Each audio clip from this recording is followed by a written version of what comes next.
Et coucou la team Cancer, j'espère que vous allez tous et toutes bien. Donc on y va pour votre guidance du mois de novembre 2024 pour le signe solaire ascendant et lunaire général et sentimental. Donc je suis ravi de vous retrouver.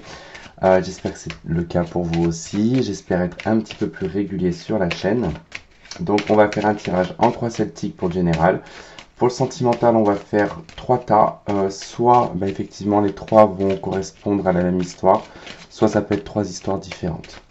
Alors déjà, on va aller voir au niveau de votre coupe pour ce mois de novembre pour les cancers.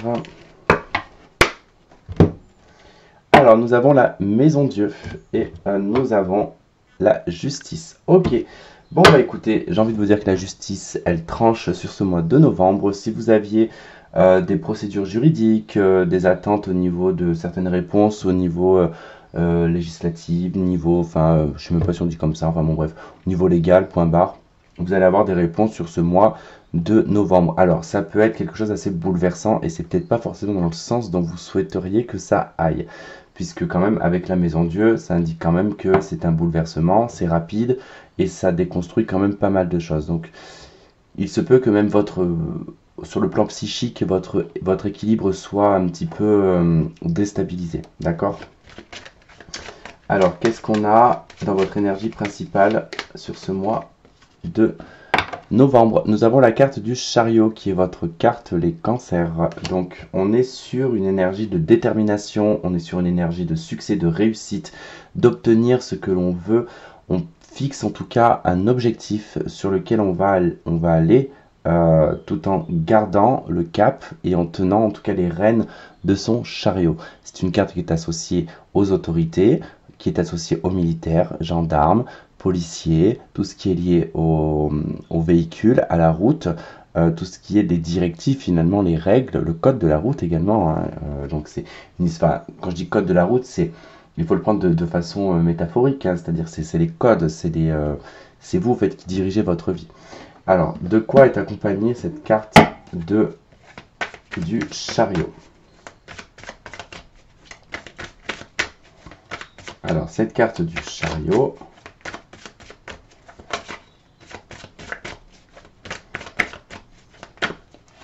alors, elle est associée avec donc le roi de bâton. Alors, vous êtes dans une dynamique, une énergie où il est question d'action, il est question de mettre des choses en place, il est question de faire des projets, il est question de créativité, il est question de d'un potentiel à diriger, d'un potentiel à orienter, à être un bon guide, en tout cas, que ce soit professionnellement ou que ce soit même sentimentalement. En tout cas, on n'est pas là les bras croisés à attendre que les choses arrivent. Non, on est plutôt dans l'action. C'est plutôt bien pour vous, en tout cas. Je trouve que c'est une bonne dynamique, en tout cas pour votre mois de novembre. Alors, qu'est-ce qui fait opposition à cette énergie?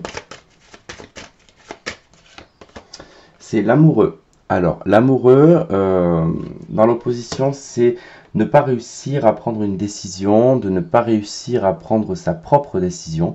C'est-à-dire qu'on attend peut-être des autres, qu'on prenne la décision à notre place, pour ne pas avoir à culpabiliser d'avoir pris cette décision, parce que ça sera beaucoup plus facile de dire, bon, c'est à cause de cette personne que j'ai pris ce chemin-là.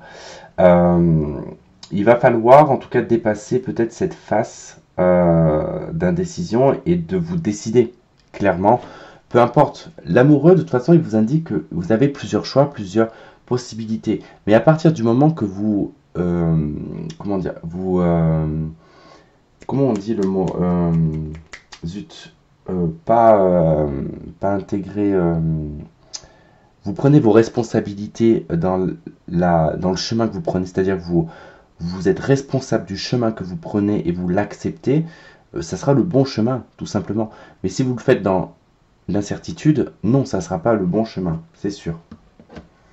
Alors, de quoi est accompagnée cette carte de l'amoureux dans votre énergie d'opposition? Bon, j'ai 2 cartes qui sont arrivées, je les garde.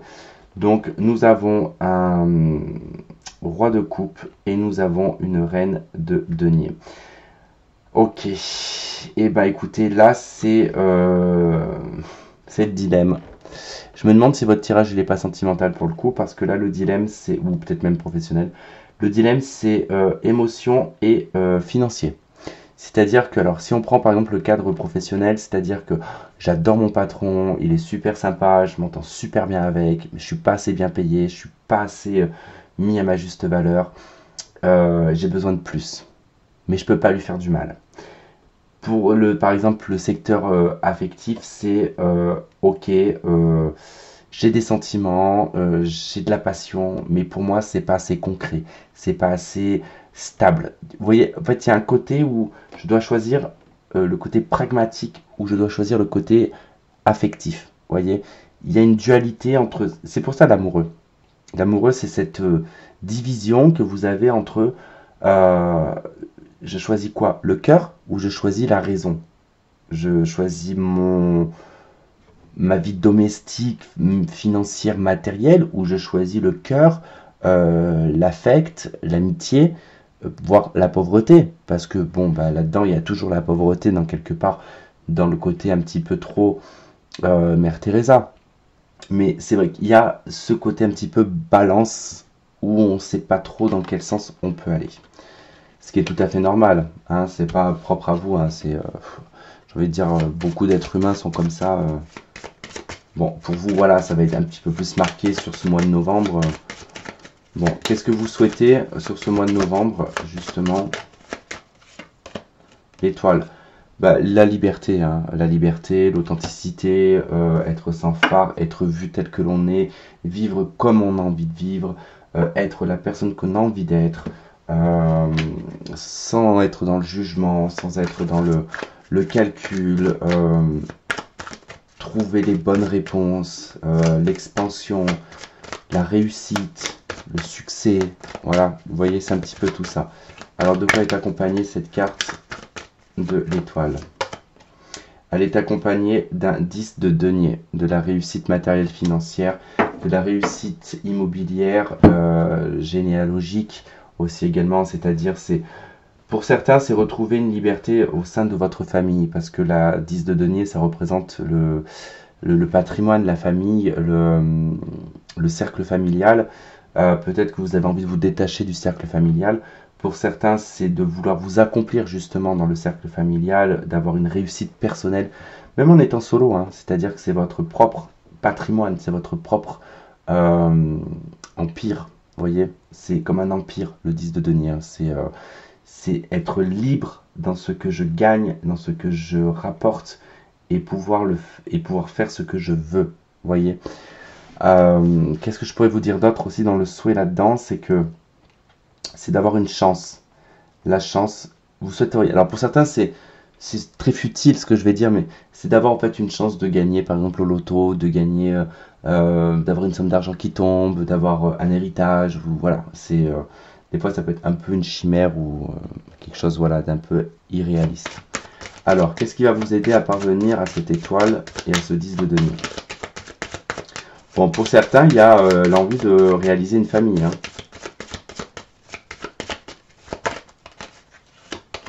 Vous avez la roue de fortune. Eh ben, décidément, je crois que je vais faire une petite vidéo sur le mois de novembre parce que vous me sortez tous quasiment la roue de fortune, une envie de changement. C'est impressionnant. Alors oui, le changement, donc là, ce qui va vous aider, c'est d'activer le changement, d'accepter le changement. Mais j'ai besoin d'un accompagnement pour cette carte. Et on a la 5 de coupe.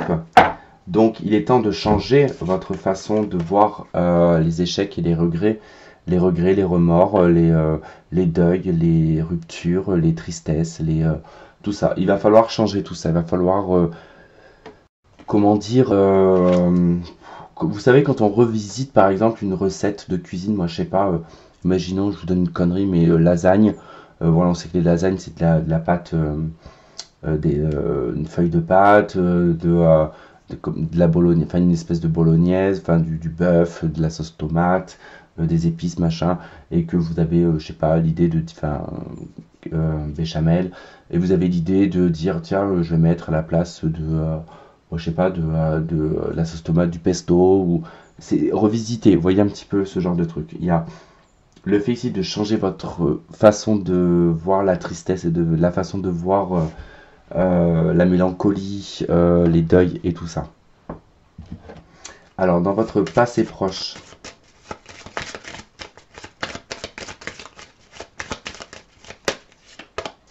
nous avons le pape. Passé proche, le pape, beaucoup de patience, beaucoup de tolérance, beaucoup de bienveillance aussi également. Peut-être une personne vous a aidé aussi dans le passé, vous avez été une aide pour quelqu'un. Elle est accompagnée du 8 de denier, donc c'est dans le travail. Dans le travail ou en tout cas dans l'évolution matérielle, financière, dans l'évolution humaine, parce que le denier représente la terre, l'humain, l'être humain, entre parenthèses. C'est d'apporter en fait un équilibre. Le 8 est un chiffre, donc le 8 divisé par 2, 4. 4 la stabilité. 8 on est dans l'évolution, le 8 c'est la justice, le 8 c'est le karma. Donc il y a une histoire dans le passé d'avoir accepté et d'avoir probablement ici fait les choses dans le bon sens pour améliorer son karma. Alors dans l'avenir proche,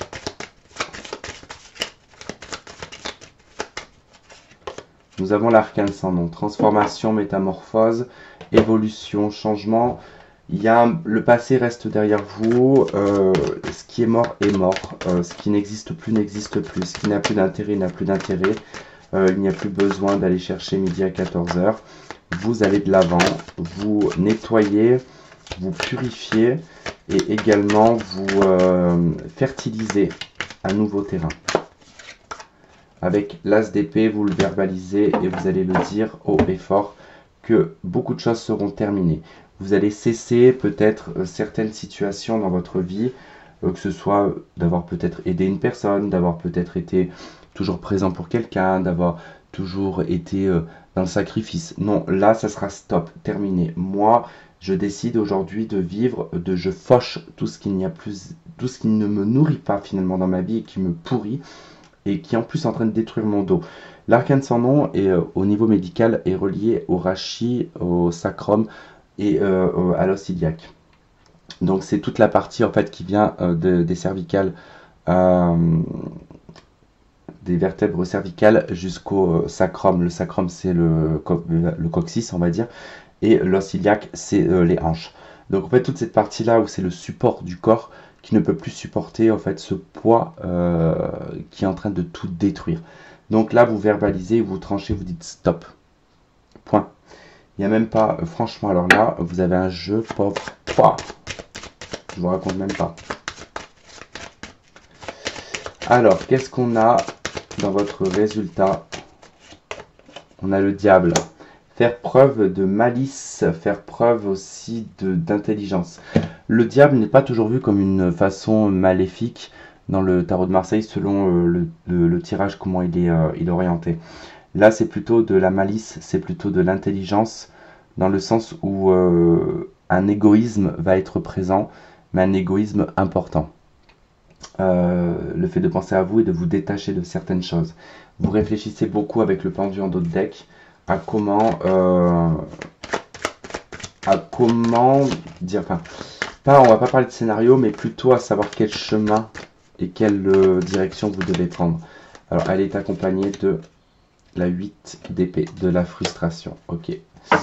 Alors pour moi, le diable et la 8 d'épée, c'est-à-dire que il y a des choses que vous pensez qui sont négatives, qui vous bloquent. Donc ça vous empêche d'avancer. Le conseil que je pourrais vous donner, c'est ne pensez pas en fait que ces choses-là que vous pensez être mauvaises vont être suivies d'une conséquence, d'accord? Je vois dans votre jeu que vous avez sacrifié beaucoup de choses.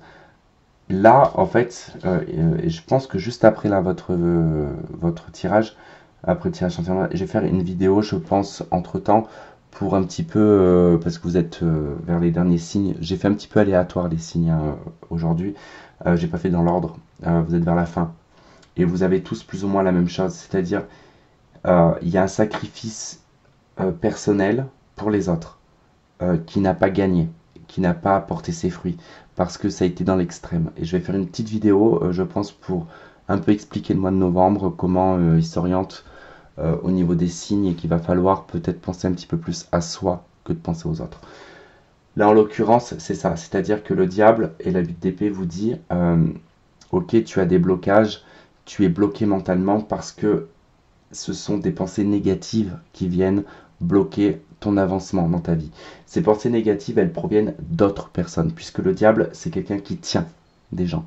Donc ça veut dire que c'est quelqu'un qui vous tient. Ce sont une éducation, c'est des paroles, des choses, même parfois pour les religieux, ça peut être d'avoir prêché des choses qui vous ont mis peut-être dans le doute. Et ça, en fait, on vous dit non parce qu'en fait, on est en train juste de jouer avec votre vie et vous n'êtes pas maître propre de votre vie, alors que vous devriez être propre maître de votre vie. Vous comprenez ce que je veux dire? Donc voilà. Bon, en tout cas, je vais m'arrêter là. J'espère que ce tirage aura résonné avec certains d'entre vous. Donc si vous avez besoin d'une consultation privée, vous avez mon adresse email dans la barre de description. Pour ceux qui continuent la vidéo, il y a la suite, donc il y a le sentimental qui arrive. Pour les autres, bah écoutez, je vous remercie de m'avoir regardé, de m'avoir écouté. Je vous embrasse très très fort. Et pour les autres, je vous dis à de suite. Ok, la team Cancer, donc on y va pour le tirage sentimental du mois de novembre 2024 pour le signe solaire ascendant et lunaire. Donc je vais faire 3 parties. Donc autant ça peut être 3 histoires différentes, comme autant ça peut être une histoire complète. Donc j'espère que vous n'avez pas vu cette carte, mais je pense que vous l'avez déjà vue. Donc on y va, deuxième tas, troisième tas. Et si vous avez besoin d'une consultation privée avec moi, mon adresse email est dans la barre de description. Il y aura 2 cartes pour le dernier tas. Hop. On y va avec 2 cartes de la triade pour chaque tas.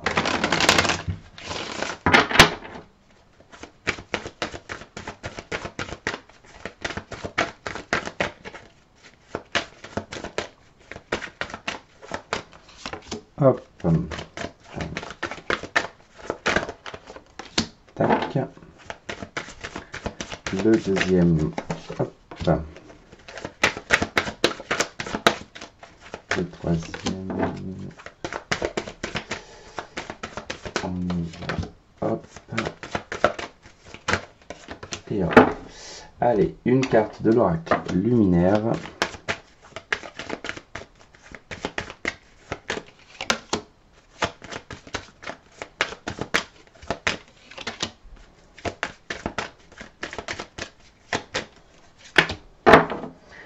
Ok, alors donc on y va pour le premier tas. Donc nous avons la carte de la séparation, c'est pour ça que je disais, j'espère que vous ne l'aviez pas vu. Donc ici ça nous parle de séparation. Alors, soit on nous parle d'une séparation à venir, sur une séparation préparée, on va dire, hein, qui est sur le point en tout cas de se faire. Soit vous êtes déjà séparés, ça nous parle de votre ex, en tout cas d'une ancienne personne. Ou tout simplement d'un traumatisme d'une séparation. On a avec l'oracle de la triade la carte de la lumière et nous avons la carte du silence. Alors, on vous dit ici qu'avec ces 3 cartes, hein, on est sur une séparation qui a été peut-être positive, d'accord? Sur le coup, peut-être négatif, mal vécu, ça a fait du mal, mais ça a permis ici d'éclaircir certaines choses, de mettre en lumière certaines choses, parce que tout ce silence qui a été peut-être instauré pendant la relation a été révélé, ce qui a fait que ça vous a conforté finalement dans, on va dire, la situation. Pour d'autres, il se peut que votre propre silence ici éclaire finalement certains aspects de la séparation, et on a en carte avec luminaire l'éclosion. Donc quelque chose se révèle, quelque chose se montre, quelque chose se prépare. En tout cas, on est sur une éclosion de vérité suite à un silence concernant une séparation. Un exemple, vous n'avez jamais parlé à qui que ce soit que vous vous êtes séparés autour de vos amis, imaginons. Et que au fait, bah, vous vous remettez avec cette personne, donc personne n'a été au courant finalement que vous êtes séparés. Mais la carte de l'éclosion va exprimer ici que, par exemple, vous allez pouvoir dire à vos amis, bah tu vois, quand moi je me suis séparé et que j'étais au plus bas et que j'étais triste, tu ne l'as même pas vu. Tu n'as même pas constaté que j'étais pas bien. Tu n'as pas vu que j'avais besoin d'aide. Je m'en suis sorti tout seul ou toute seule. Donc, ça a fait de moi cette fleur que je suis aujourd'hui. Donc, je n'ai pas besoin de toi ni de tes conseils. Voyez un petit peu, je sais pas, je ressens quelque chose chez vous qui a fait qu'on vous avait beaucoup trop donné pendant trop longtemps et qu'aujourd'hui, la vie vous dit en fait qu'il faut y mettre un terme. Vous voyez? Alors, deuxième tas, nous avons libérez-vous. Il est temps de reprendre le contrôle de votre vie. Avec la triade, nous avons la carte de la paix. Et nous avons la carte de l'initiation. Tout ça vous a permis finalement la séparation. Donc là, si je pars sur une seule et même histoire, que ce silence, dû à cette séparation, la recherche de lumière, l'éclosion personnelle, parce que dans cette séparation, peut-être vous avez fait aussi un cheminement personnel qui vous a permis ici de vous rendre beaucoup plus lumineux, d'éclore comme une nouvelle fleur, de vous libérer, de vous initier aussi à certaines choses de la vie qui vous mettent dans une paix profonde. Accompagné de la carte du chakra racine. Vous êtes ancré, vous êtes... Oui, c'est marrant parce qu'il y a l'éclosion qui me fait beaucoup penser au chakra coronal et le chakra ici racine qui indique quand même qu'il y a ce côté où je suis ancré. Je suis pas dans le délire, je suis à la fois dans, oui, l'euphorie, mais pas dans le délire, vous voyez. Alors, troisième tas où il y avait deux cartes, hein, il y a la carte de la réconciliation avec peut-être un ex-partenaire, réconciliation avec la situation, ou la réconciliation avec soi-même, parce que peut-être qu'on s'en est voulu pendant très longtemps, et on a la carte de la chimie. Peut-être aussi qu'on se réconcilie, peut-être dans une relation, parce que on a compris qu'il y avait peut-être beaucoup d'attirance physique, que c'était beaucoup attractif, et que c'était peut-être pas forcément sur du durable. Pour d'autres, ça peut être, eh ben, le fait de s'être libéré vous a permis de vous libérer, et ici de vous réconcilier avec la chimie. Se réconcilier avec la chimie, ça veut dire se réconcilier avec peut-être un aspect charnel qu'on n'a pas exploité à l'époque où on a été en couple. Je m'explique, parfois on a été conditionné par nos parents, par nos mamans, enfin surtout les femmes, par vos mamans, ou même les hommes, par vos papas, d'une façon de faire, d'accord? Et vous êtes parti dans cette façon-là. Finalement, c'était peut-être pas ça, en fait, quand on parle de sexualité tantrique, je crois. Enfin, bon, bref. Moi, en tout cas, moi, de mon côté, j'ai aucun problème là-dessus. Moi, je fais ce que moi j'aime. Donc, j'ai pas de problème avec ça. Mais ce que je veux dire, c'est que il y a ce côté, au fait, où peut-être on se réconcilie aussi avec son propre corps, sa propre envie, sa propre chimie intérieure. Avec l'oracle de la triade, on a les doutes.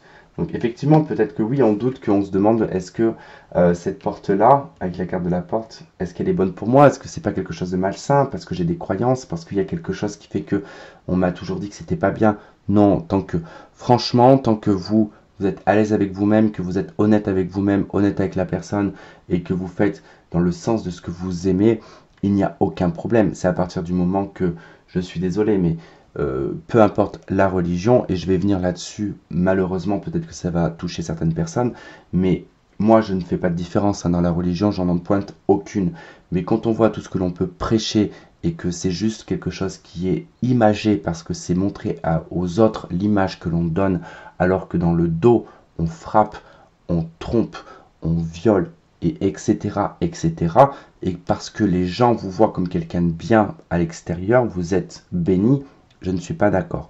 Moi, je pars du principe que tant qu'on est d'accord avec soi-même, avec ce que l'on fait et que l'on l'assume, hein, et qu'on peut être aussi une très bonne personne à l'extérieur, mais tout en assumant qui on est, eh ben, il n'y a aucun problème pour moi. Je pense que Dieu, il est en accord avec nous-mêmes. Dieu, l'univers, peu importe. Pour moi, ce n'est pas une histoire d'image, c'est une question de, je dirais, d'être honnête avec soi-même, tout simplement. Avec l'oracle luminaire, vous avez la grâce, vous voyez, créativité, beauté. C'est c'est très parlant en fait avec ce que je viens de vous dire. C'est ce côté, vous êtes une fleur, comment vous dire? Il y a certaines fleurs qui sont magnifiques quand elles éclosent. Pourquoi est-ce que ces fleurs-là qui sont magnifiques quand elles éclosent, elles devraient culpabiliser d'être belles, d'être éclatantes, d'être d'une couleur vive, d'être, je sais pas, hypnotiques? Ben, c'est pas de leur faute. C'est la vie qui a donné ça. Donc elles ne culpabilisent pas ces plantes-là. Pourquoi nous-mêmes devrions-nous culpabiliser parfois sur ces situations-là? J'espère que ce message que j'essaye de donner de façon claire, tout en étant le moins précis parce qu'on est sur une chaîne publique, euh, vous avez compris ce message-là. Voilà. En tout cas, bah écoutez, je vous embrasse. J'espère que ce tirage vous aura plu, que vous aurez trouvé des réponses à vos questions. Je vous souhaite un très bon mois de novembre. On se dit à très bientôt. Je vous embrasse. Gros bisous. Bye bye.